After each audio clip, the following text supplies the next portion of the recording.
Bradley is probably the funniest person on the planet. He is, without Bradley, the crew, I don't know how the crew would have made it through all the hours because he literally he kept everybody laughing. He was so funny. He's just, it would make me mad how funny he was. I was like, why can't I be that? Why can't I be funny like that? He's so witty and it's unbelievable. Um, One of the most fun people to be around. That's what I say about Bradley. Richard Schiff and I were real buddies during this journey. We were most like I identified with him the most because we both were kind of Eeyores in life, kind of like, oh, I'll never last. This sucks. I'm bad. We kind of are dark sometimes, and but there's nobody who loves acting more than Richard, and there was nobody that I loved acting with more than Richard, I would say, and a lot of because he and I just connected in a lot of ways with our acting, and we loved to do things like we always were acting some French, you know, love story underneath our scenes, or there'd be some, I don't know how we say French because it was just more dramatic or something. But we always had these things we would act, this subtext and stuff going on that we just loved doing that most of the directors never picked up on or got. But we did it, and we loved acting. I love acting with him enormously. But when he was unhappy, and Richard is a very interesting man who's his standards are high, and if he feels that things aren't going the way they should be, he's not a lot of fun to be around. And it was and I was very concerned with Richard. If he was not happy, I was not happy. Or I'd be like, oh no, Richard's upset. He's a very deep, emotional, complicated man. But I adore him and felt closest to him, I think. Rob Lowe, oh my God, he's from Dayton, Ohio, which Martin is too, and I'm from Dayton, Ohio, so the three of us had this thing in common. And Rob and I, he's such a flirt. He's such a charming, intoxicating man to be around. He makes you feel, he knows how to, he knows how to make you feel like a woman. He's just very handsome, very charming, very funny, very smart, talk about political animal. He's very, very involved politically and very smart and savvy, and I really missed him when he left.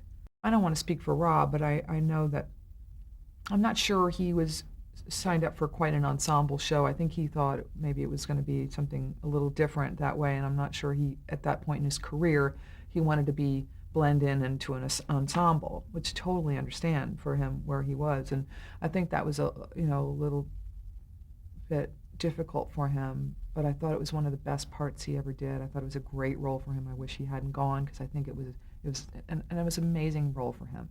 And if he could have accepted that or not been, I think there was a lot of struggling internally, and I think that was a hard thing he went through. But I know he loves Aaron's writing and would do anything for Aaron. But we missed him. I missed him a lot. I always think of Dulé because we never got to do that much together, and we always laughed because Dulé was always the one who would come in and go, Mr. President, the Speaker of the House is here to see you, or something. He'd have some, never. So he'd always be trying to get out of the shot or figure out a way to move after he said his line so he wouldn't be connected to any other shot for the rest of the day. And it was he was a master at it. And then when I started doing it too, if I was in a scene where I only had one line, because it was hell to be in the Oval Office. We called it what do we call it? The Oval Office. We called it oh no, I can't believe I'm forgetting. We called it something funny. The Awful Office. We called it the Awful Office because whenever you shot in the Oval Office, if you thought it was going to take 10 hours, it took 20 to finish a scene. It was just hell to shoot in there. And if you only had one line, you needed to find a way to not tie yourself to any other. So Dulé and I we were just, and he was a big practical joker too. He liked to try to make you laugh on camera. He would just do his best to make me laugh or make me mess up. If he was off camera, he'd be like making faces at me and Or I remember I cracked him up because we were doing a scene and if you're Dulé and I'm acting with you and I'm looking in your eyes right now, I'd turn to him and be like, Dulé. I would just talk to him as if his eyes were over there or whatever, and it's not that funny, but for some reason I would do that to Dulé, and he would be on the floor. He couldn't, you know, and um, but I love. He would always be in my trailer. Dulé would always come in and hang out with me, and we just chew the fat, talk about everyone. And he's a great soul, great spirit, great loving man who's very grounded and very nice to be around. Janelle's my neighbor and one of my best friends to this day. She's a lovely woman, so just smart girl and very funny and beautiful and a great friend and a great neighbor to me. We have 2 dogs together that our dogs play every day, and she's just a great person, and I think a wonderful actress too. Yeah, he played Danny Concannon, CJ's love interest, and Danny was one of the one actors I ever worked with that I felt truly just came right at me. It was like, oh yeah? Well, and he just matched me really well. And I felt like he was the one, he gave me a run for my money, and I loved acting with him. And I thought we had a great thing going. I thought our relationship was wonderful, and